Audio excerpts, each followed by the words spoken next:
بسم الله الرحمن الرحيم إنا أعطيناك الكوثر فصل لربك وانحر إن شانئك هو الأبتر.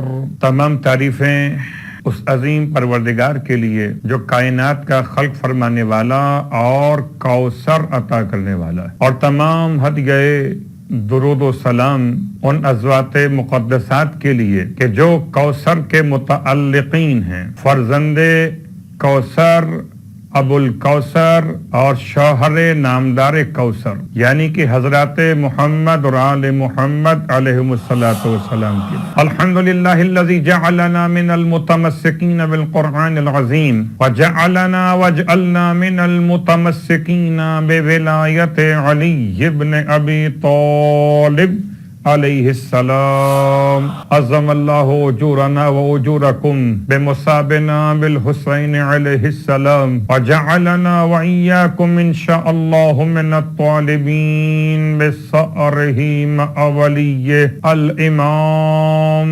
المہدی من آل محمد علیہم السلام. اما بعد، شکر پروردگار عالم، ایک مرتبہ پھر زندگی نصیب اتنی ہوئی کہ فرش عزائے سرکار سید الشہداء پر ذکر شہیدان کربلا کرنے کے لیے حاضر خدمت. یقیناً سرکار سید الشہداء کا ماتم آپ کے مشن کی یاد دہانی کے ساتھ، اور جیسے جناب سید الشہداء کا ماتم ایسے جناب زینب اولیاء کا ماتم. اس عنوان پر سورہ مبارکہ کوثر کی تلاوت کا شرف کل بھی حاصل کیا تھا اور آج بھی حاصل کیا گیا. صاحبان علم و ادب، واجب الاحترام صاحبان ایمان کی خدمت معظم میں سورہ مبارکہ الکوثر اور کچھ تشریحات انشاءاللہ آنے والی مجالس میں بھی بیان ہوں گی. انا اعطیناک الکوثر، اس میں کوئی شک نہیں کہ پروردگار عالم نے اپنے حبیب کے لیے اس سورے کو نازل کیا تو الفاظ کا انتخاب کیا. انا، اہل علم و ادب مجھ سے بہتر جانتے ہیں کہ انا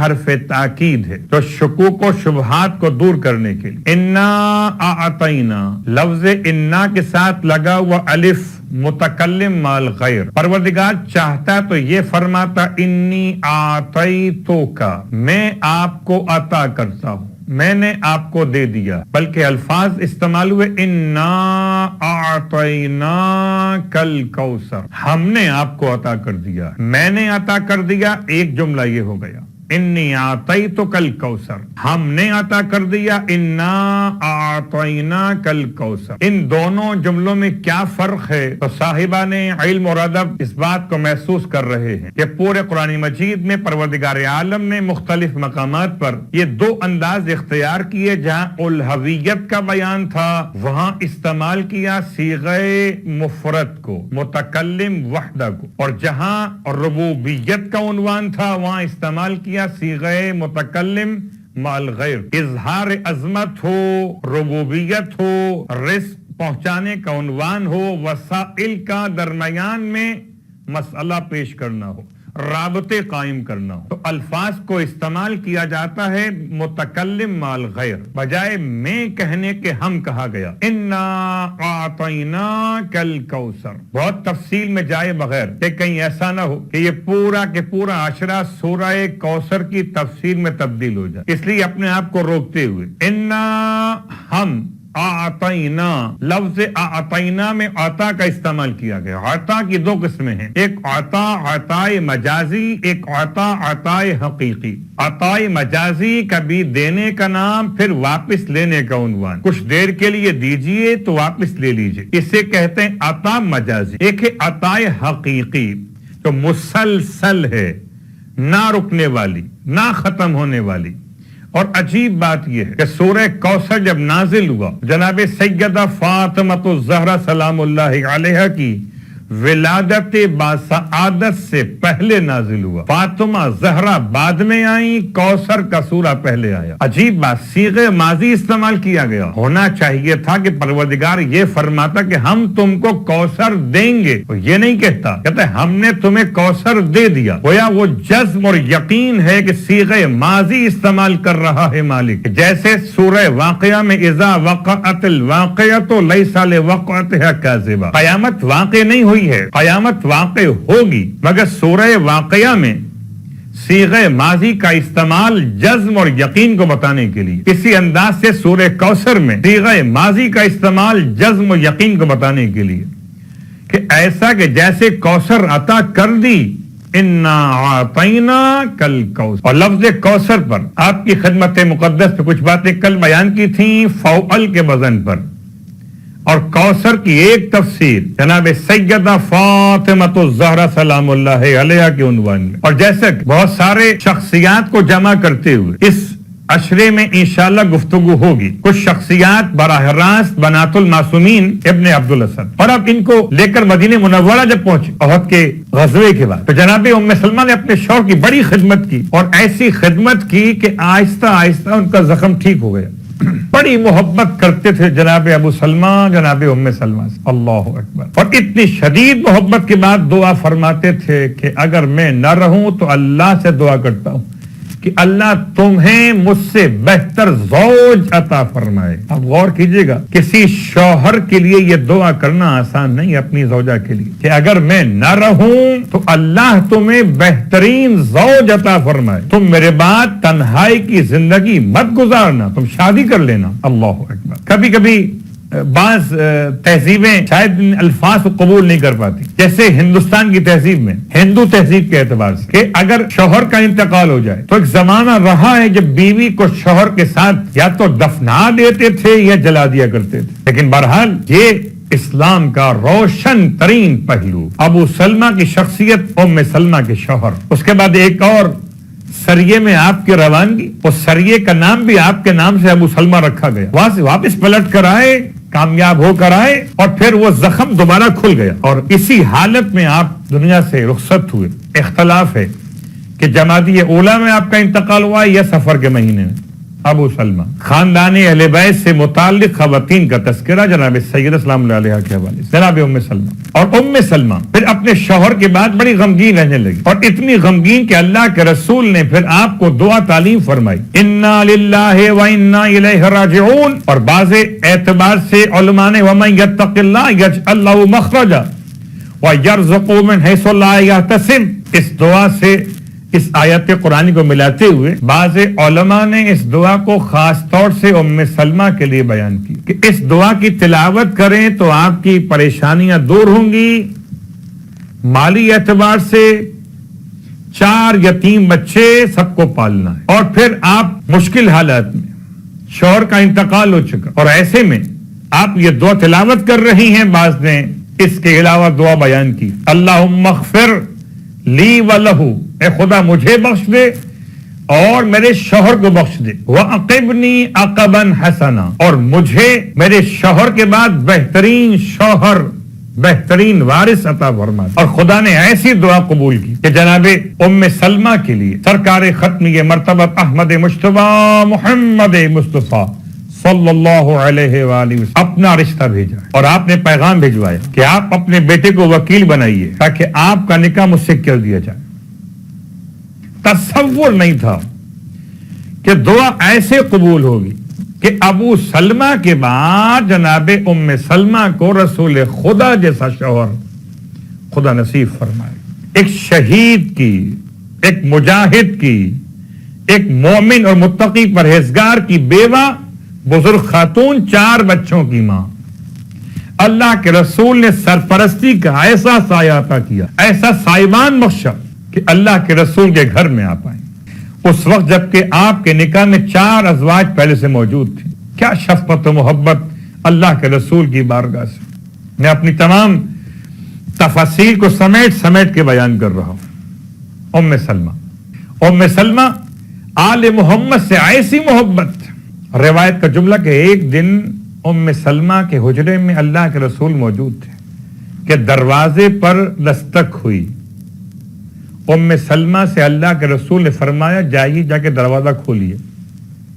دروازے پر وہ آیا ہے جو اللہ اور اس کے رسول سے محبت کرتا ہے اور اللہ اور اس کے رسول اس سے محبت کرتے ہیں.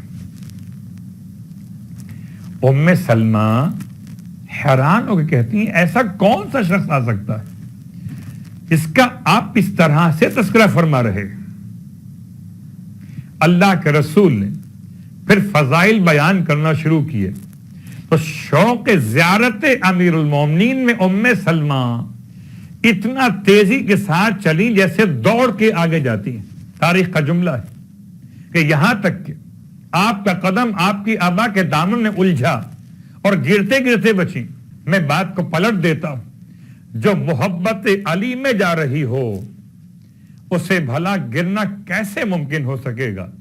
اسے خدا نے گرنے سے بچا لیا کہ جو علی کی محبت میں دروازے کی طرف جا رہی تھی. دروازہ کھول دیا. اللہ اکبر. آپ فرماتی ہیں جب تک میں حجرے میں نہ چلی گئی تب تک امیر المومنین دروازے سے داخل نہیں ہوئے. تو کبھی انداز محبت کا یہ, کبھی انداز وہ کہ اللہ کے رسول نے حجرے میں مولائے کائنات کو بٹھایا, فرمایا ام سلمہ آپ یہاں سے چلی جائیے, مجھے ان سے باتیں کرنا. دونوں بیٹھے باتیں کرتے رہے. ام سلمہ ایک بار آئی دروازے پر, میں آ سکتی ہوں؟ فرمایا واپس چلے جائیے. 2 بار. اس کے بعد جب اللہ کے رسول نے آنے کی اجازت دی تو چہرے پر ذرا سا غم کے آثار تھے. اللہ کے رسول فرماتے ہیں کیوں پریشان ہے ام سلمہ؟ فرماتی کہ میں سمجھی شاید کہ کچھ میرے بارے میں آپ ناراحت ہو گئے. فرمایا بالکل مت گھبرائیے, آپ کے بارے میں کوئی ناراحتی نہیں ہے.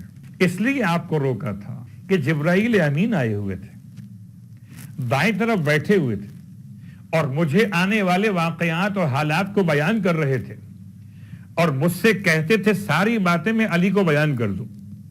جبرائیل سے لیتا تھا, علی کو بتاتا تھا, اس لیے تمہیں آنے سے روکا ہوا تھا.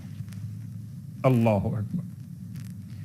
رازدار اللہ کے رسول کے مولائے کائنات علی ابن ابی طالب علیہ الصلوۃ والسلام اور جناب ام سلمہ حدیث قصہ کی راوی.